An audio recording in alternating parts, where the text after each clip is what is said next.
The aurora borealis danced across the Arctic sky, its usual green ribbons now pulsing with an unusual violet hue. Dr. Sarah Chen stood at the observation window of Research Station Polaris, her breath fogging the reinforced glass as she tracked the anomalous readings on her tablet.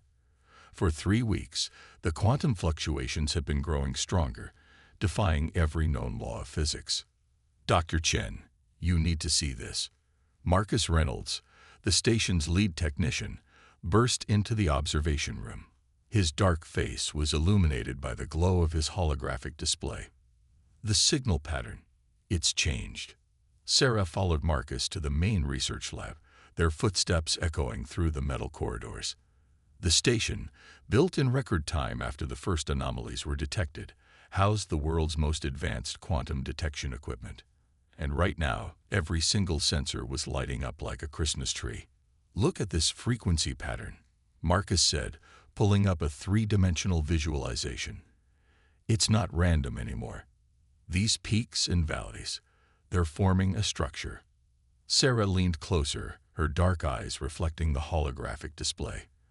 The quantum signals, originally appearing as chaotic spikes, now pulsed in perfect geometric patterns.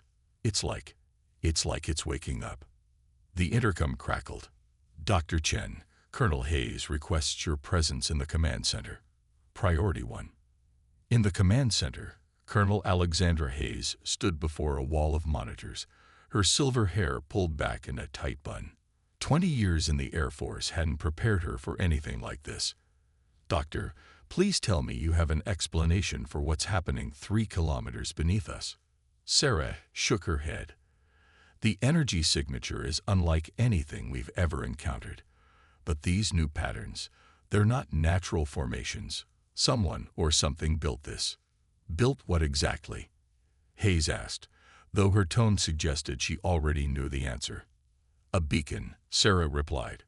We're picking up quantum signals that suggest a structure roughly the size of a football field, buried deep in the ice. And as of 20 minutes ago, it started responding to our presence. The room fell silent, broken only by the steady beep of monitoring equipment. Hayes turned to face the assembled team. As of now, this operation falls under maximum classification. No communications leave this facility without my direct approval.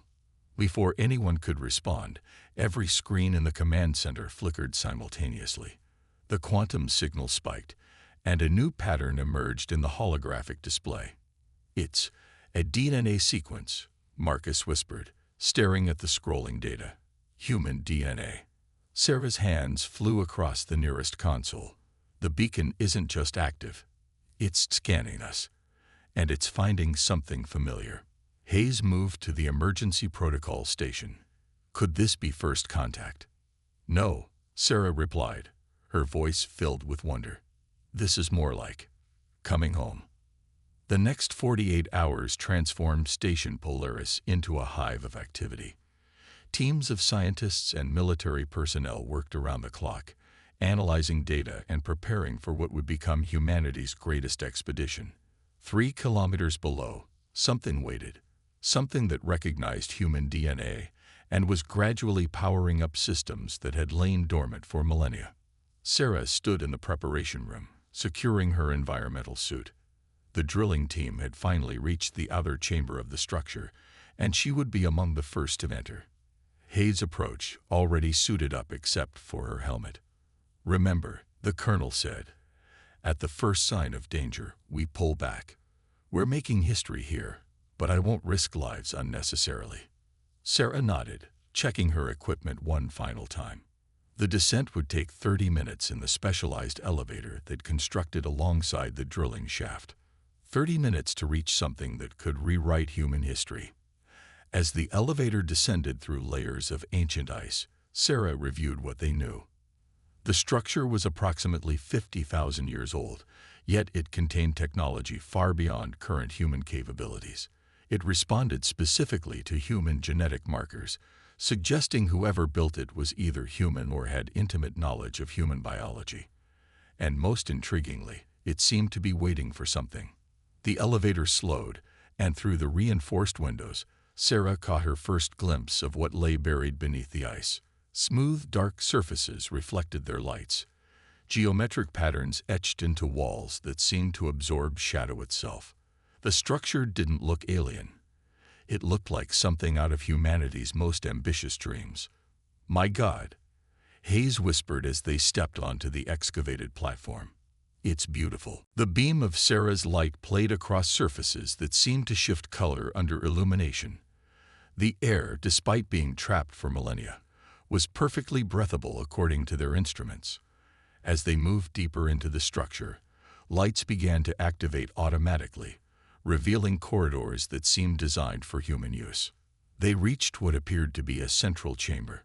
Symbols lined the walls, not alien script, but something that teased at the edges of recognition, like words from a forgotten dream. In the center stood a pillar of dark crystal, pulsing with the same violet energy they'd observed in the aurora above. Sarah approached the pillar, her instruments recording everything. As she drew closer, the crystal's pulsing synchronized with her heartbeat. The symbols on the walls began to glow. "Dr. Chen," Hayes called out, her voice tense. "Your suit, it's responding to something." Sarah looked down to see patterns of light dancing across her suit's surface, matching the symbols on the walls. The crystal pillar brightened, and suddenly she understood. "It's not just recognizing our DNA," she said, her voice filled with awe. "It's recognizing what we could become. This isn't first contact with aliens. It's first contact with our own potential." The chamber hummed with energy, and above them, the Arctic sky blazed with new colors as humanity stood on the brink of its next great evolution. The beacon wasn't a warning or a weapon. It was a key, waiting for its rightful inheritors to return. And now, after 50,000 years, they finally had. Dr. Sarah Chen woke with a splitting headache and equations dancing behind her eyes. 3 weeks had passed since they'd discovered the beacon, and the dreams had started almost immediately. Complex mathematical formulas, quantum theories that made her current understanding look primitive, and strangest of all, memories that couldn't possibly be her own. She wasn't alone. Across Station Polaris, others reported similar experiences. Marcus Reynolds had redesigned their quantum detection array in his sleep, sketching out improvements that seemed impossible yet worked perfectly. Even Colonel Hayes admitted to dreams of flying ships that rode quantum waves between stars. "The genetic markers are activating," Sarah explained to the emergency council meeting, her voice steady despite her exhaustion. On the screens behind her, brain scans showed unusual patterns of neural activity. "The beacon isn't just recognizing our DNA. It's awakening something that was deliberately dormant." The holographic faces of world leaders looked back at her with varying degrees of concern and skepticism. The Chinese premier leaned forward. "And you believe this is inherited knowledge?" "More than that," Sarah replied. "It's like a genetic memory bank, encoded into our DNA thousands of years ago. The beacon is acting as a key, unlocking capabilities we didn't know we had." Reports were coming in from around the globe. Individuals with no previous technical expertise suddenly understood complex quantum mechanics. Children drew diagrams of advanced propulsion systems in their schoolbooks. A janitor at CERN corrected a fundamental error in string theory during his lunch break. In the depths of the Arctic facility, the beacon continued its work. The crystal pillar pulsed with increasing strength, its energy signature now detectable from orbit. Sarah spent hours in the central chamber, documenting the changes as more symbols activated along the walls. "Look at this," Marcus called out one evening, pointing to his display. "The energy signature. It's spreading, like it's building some kind of network using Earth's magnetic field." Sarah studied the data. The beacon's influence was indeed expanding, carried on waves of quantum energy that defied conventional physics. More people were being affected each day, their latent abilities awakening as the signal spread. Military leaders grew nervous. The Chinese tested a quantum dampening field, hoping to control the spread. It failed spectacularly, the energy simply shifting to channels they couldn't detect. Russia threatened to nuke the Arctic site until their own scientists began manifesting abilities. In her private quarters, Sarah reviewed her notes from the latest series of tests. The changes weren't random. They followed a pattern, like a carefully designed teaching program. Each person affected showed increased intelligence and problem-solving abilities, but more importantly, they gained an intuitive understanding of quantum physics that went beyond current human knowledge. Colonel Hayes entered without knocking, her face grave. "We've got a situation, Doctor. The beacon's signal. It's been detected by something out there." She gestured upward. "Our deep space arrays just picked up multiple objects changing course toward Earth." Sarah's heart raced. "Hostile." "Unknown," Hayes replied. "But they're moving fast. Very fast." The announcement came the next day. Governments worldwide revealed the existence of the Arctic beacon and the awakening of human abilities. Panic was surprisingly minimal. Too many people had already experienced the changes themselves. In the central chamber, Sarah worked frantically to decode more of the symbols. The beacon's energy output had doubled, and the dreams were becoming clearer. They weren't just random memories. They were instructions. "It's like a liberation program," she explained to Hayes as they studied new data. "Something locked away our potential, our true capabilities. The beacon is restoring what was taken from us." The colonel nodded, her own eyes showing the distinctive violet flecks that marked those most strongly affected by the changes. "But why now? Why did it wait so long?" The answer came from Marcus, who burst into the chamber with new readings. "The quantum network, it's not just spreading, it's building something. Look at these energy patterns." On his display, waves of quantum energy flowed through Earth's magnetic field, forming intricate geometric patterns. As they watched, the patterns began to align, creating something that looked like. "It's a shield," Sarah whispered, understanding flooding her mind. "A quantum shield around the entire planet. We're not just awakening. We're preparing for something." Above them, the approaching objects continued their rapid advance toward Earth. Humanity was about to face its first real test since awakening, and time was running out. In cities across the globe, more people reported dreams of stars and distant worlds. Children pointed to the sky and spoke of homes they'd never seen. The quantum network grew stronger, connecting minds and machines in ways that shouldn't have been possible. Sarah stood before the crystal pillar, its pulsing now synchronized with the heartbeats of everyone in the facility. The symbols on the walls had become clear to her, not just a language, but a story. Their story. Humanity's true history, waiting to be remembered. "We were out there once," she said to Hayes, who stood watching the aurora through the observation window. "We weren't just meant to reach the stars. We'd already done it. Something made us forget, made us start over." "And now?" Hayes asked, though her expression suggested she already knew the answer. "Now," Sarah replied, feeling the quantum energy flowing through her veins, "we remember, and whatever's coming. They're about to meet the real us." The beacon's pulse quickened, and above them, the Arctic sky blazed with new colors as humanity prepared to rediscover its true place in the cosmos. The message arrived at 3:47 a.m. Arctic time, broadcasting simultaneously across every quantum frequency the beacon had awakened. Sarah was in the central chamber when it began, the symbols on the walls shifting to form new patterns as an alien voice echoed through humanity's newly awakened quantum network.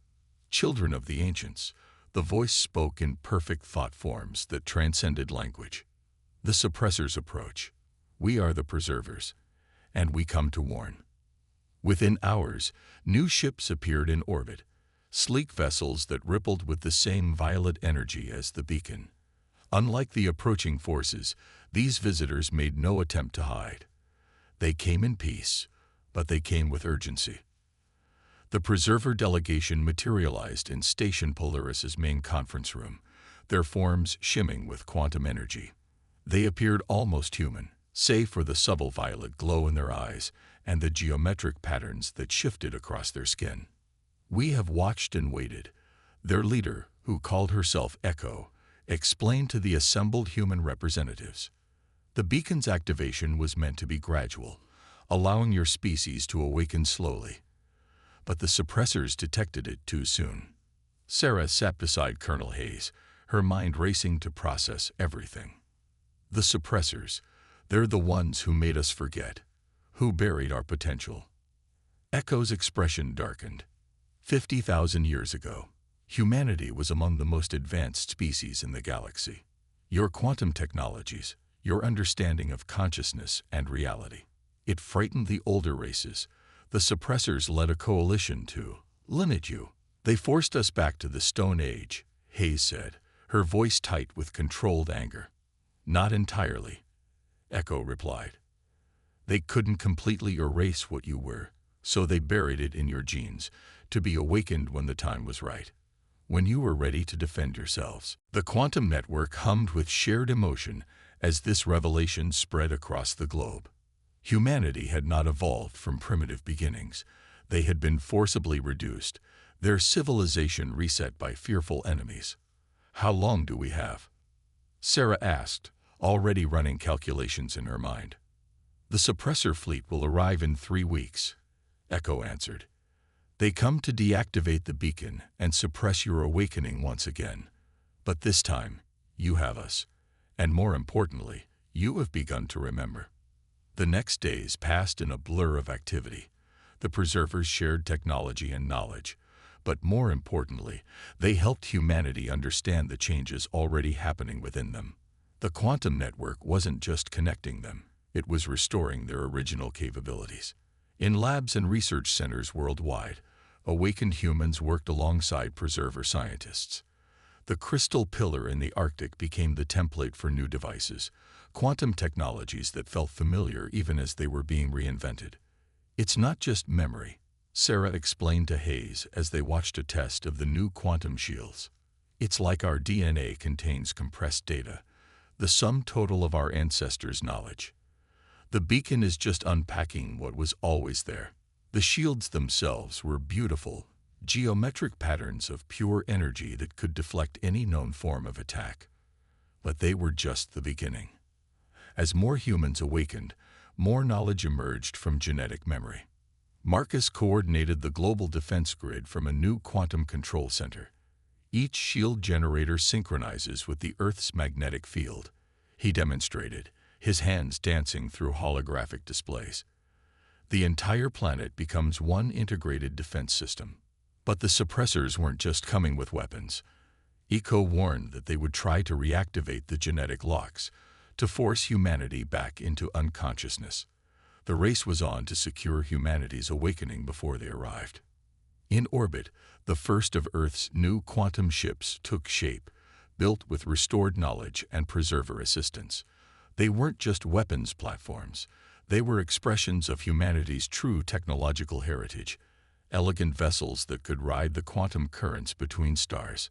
We're not just defending ourselves, Sarah realized one evening, watching the aurora dance with new patterns of energy.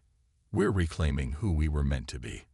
The quantum network grew stronger each day, linking minds and machines in ways that felt both revolutionary and strangely familiar. Children born after the beacon's activation came into the world already awakened, their eyes shimmering with violet light and their minds ready to access the stored knowledge of their ancestors. But time was running out. The suppressor fleet grew closer, their numbers far greater than the preservers had initially detected. They weren't coming just to contain humanity. They were coming to make an example. You were never meant to stay buried forever, Echo told Sarah as they worked to strengthen the planetary shields. Your species was meant to rise again, to bring balance to a galaxy that had grown stagnant with fear. In the Arctic chamber, the beacon pulsed stronger than ever, its crystal pillar now a blinding violet star. The symbols on the walls told humanity's true story, not just of their fall, but of their planned resurrection.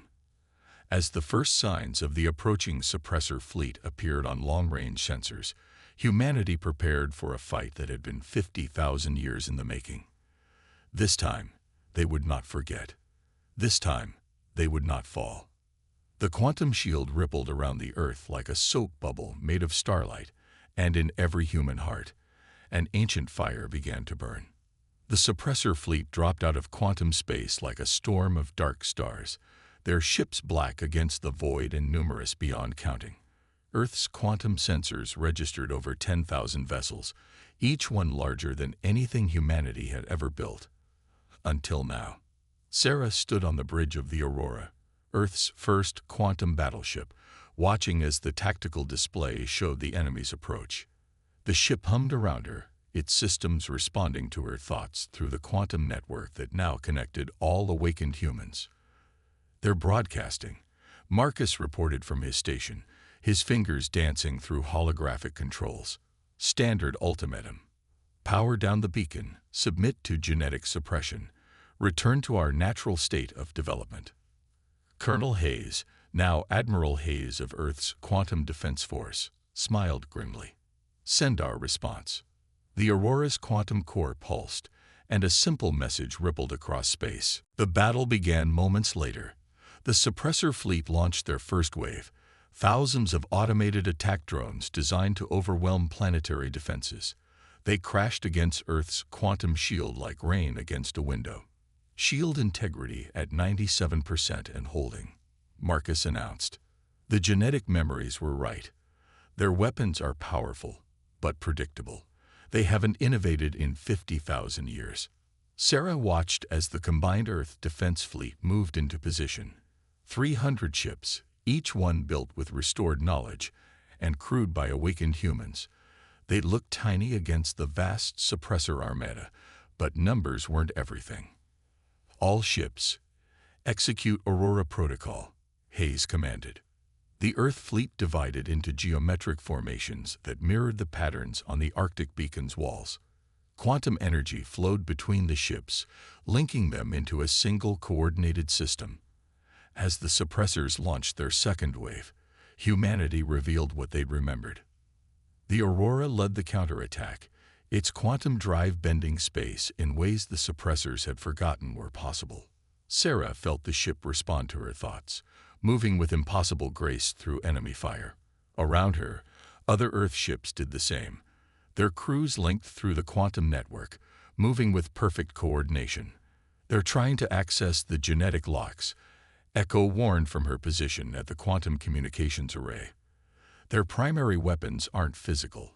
They're trying to shut down our awakening." But humanity was ready. The quantum network that had awakened their ancient memories now served as a shield for their consciousness. The suppressors' attempts to force them back into sleep slid off like water from glass. The battle raged across the solar system. Suppressor ships, relying on brute force and overwhelming numbers, found themselves outmaneuvered by humans who remembered how to fold space itself. Earth's quantum ships danced through their formation, each one a conductor in a symphony of controlled chaos. "Look at these energy readings," Marcus called out. "The quantum network, it's not just defending us, it's evolving." Sarah saw it too. With each passing moment, the network grew stronger, more complex. The violet energy that had started with the beacon now flowed through every awakened human, every quantum ship, creating something new, something the suppressors had never anticipated. They didn't just bury our technology, Sarah realized, watching as patterns of quantum energy danced across space. They buried our ability to innovate, to evolve. And now that we're free. The Aurora's quantum core pulsed in harmony with her thoughts. Around the ship, space itself began to ripple as humanity remembered its greatest power, the ability to reshape reality itself. Admiral Hayes stood at the tactical display, her eyes glowing with violet fire. "All ships, initiate Aurora Rising." The Earth fleet moved as one, their quantum drives synchronizing in a way that hadn't been seen in 50,000 years. The space between them filled with geometric patterns of pure energy, forming a lattice that spread across the solar system. The suppressors, recognizing too late what was happening, tried to retreat. But they had spent too long relying on old victories, old fears. They weren't ready for what humanity had become. Sarah felt the power flow through the quantum network, through every awakened human, every ship, every particle of space around them. The lattice of energy continued to grow, and within it, reality itself began to change. "We're not just fighting them," she whispered, understanding at last. "We're rewriting the rules they used to cage us." The Aurora led the final charge, its quantum core blazing like a newborn star. Around it, the combined power of humanity's awakened potential transformed space itself into a weapon. The suppressor fleet found their weapons useless, their ships trapped in pockets of altered spacetime.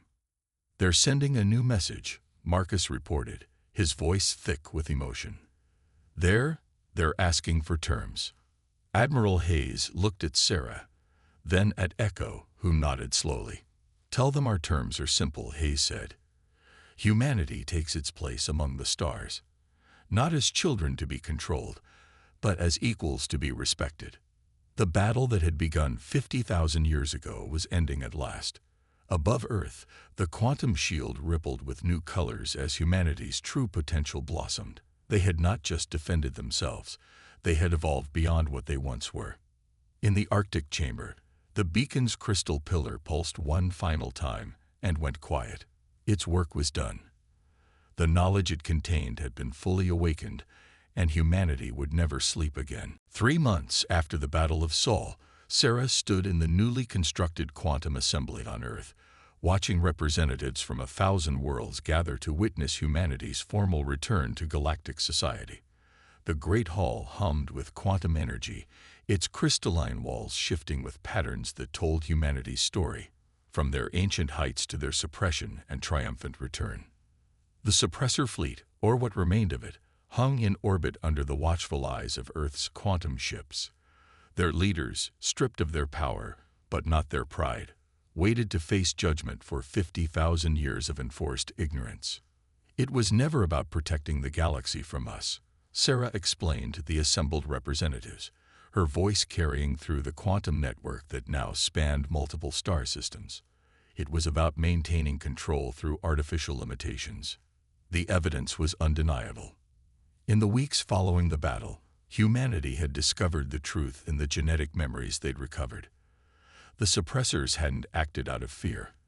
They had acted out of a desire to prevent change, to maintain their position at the top of a carefully controlled hierarchy. Admiral Hayes, her quantum uniform rippling with stored energy, presented the findings. They didn't just suppress humanity. They suppressed dozens of species, each with the potential to evolve beyond current limitations. We were simply the first to break free. The hall erupted in murmurs as representatives from other worlds began to recognize patterns in their own histories, mysterious gaps in their development, technologies that seemed to have been forgotten rather than never discovered. Marcus, now Earth's chief of quantum technologies, activated the central display. A map of the galaxy appeared, showing chains of quantum energy connecting various worlds. The network humanity rebuilt. It's not new. It's ancient, and it was meant to connect all sentient species in cooperative evolution. The Preserver delegation, led by Echo, stood to address the assembly. "We preserved the knowledge, hid the beacons, and waited for the day a species would be strong enough to awaken and break the chains. Humanity didn't just free themselves. They freed the galaxy." Around Earth, the quantum network continued to evolve. The violet energy that had started with one beacon now flowed between worlds, awakening buried potentials, restoring lost connections. Species that had been kept separate by the suppressor's artificial barriers discovered they were meant to grow together. "We're not just taking our place among the stars," Sarah said, watching as representatives from different worlds experienced their own awakenings. "We're helping restore the galaxy to what it should have been all along." The changes were spreading faster than anyone had predicted. Worlds that had been locked in technological stasis for millennia were remembering their own lost heritage. The quantum network humanity had rebuilt was serving as a key, unlocking potential wherever it spread. In the Arctic chamber, now a museum and research center, the original beacon stood quiet but not dead. Its work had evolved, becoming part of something larger. The symbols on its walls were being repeated on 1,000 worlds as more species remembered their true history. The suppressors didn't understand what they were fighting, Echo told Sarah as they watched the proceedings. They thought they were preserving order, but they were preventing the next step in cosmic evolution. Separate species were never meant to stay separate. We were all meant to grow together. The evidence was in the quantum network itself. Each species that awakened added something unique to it, making it stronger, more complex. Humanity's particular gift, the ability to innovate and adapt quickly, was helping others break free of their own chains. Admiral Hayes approached the central podium for the final declaration. The quantum network hummed with anticipation as representatives from every awakened world stood together. "Today we declare the age of suppression over," Hayes announced, her voice carrying across the stars. "The barriers between worlds are falling. The artificial limitations are breaking. We move forward not as separate species struggling for dominance, but as one galaxy growing toward its true potential." The suppressor leaders watched in silence as their carefully maintained order crumbled. Their power had been based on keeping others weak, on maintaining separation. They had never understood that true strength came from connection, from growing together. Sarah felt the quantum network pulse with new energy as more worlds joined, more species awakened. The violet light that had started in one buried beacon now illuminated the galaxy. Humanity had not just reclaimed their place among the stars, they had helped transform what that place meant. In orbit, Earth's quantum ships prepared for their first mission of peace, helping other worlds find and activate their own buried beacons. The age of suppression was ending, and something new was beginning. The genetic memories that had been locked away for so long spoke of this moment, not of humanity ruling the stars, but of helping heal them, of breaking chains not just for themselves, but for all who had been kept from their true potential. As the assembly concluded and representatives from 1,000 worlds began their journey home, Sarah stood at the observation window, watching the stars. They seemed brighter now, more alive. The galaxy was awakening, and the real story was just beginning. The quantum network pulsed with the combined dreams of countless species, each one adding their own harmony to the cosmic symphony. Humanity had remembered who they were, but more importantly, they had remembered who they could become. Together with their new allies, they would write the next chapter in the story of consciousness itself. The chains were broken, and the stars waited with infinite possibility.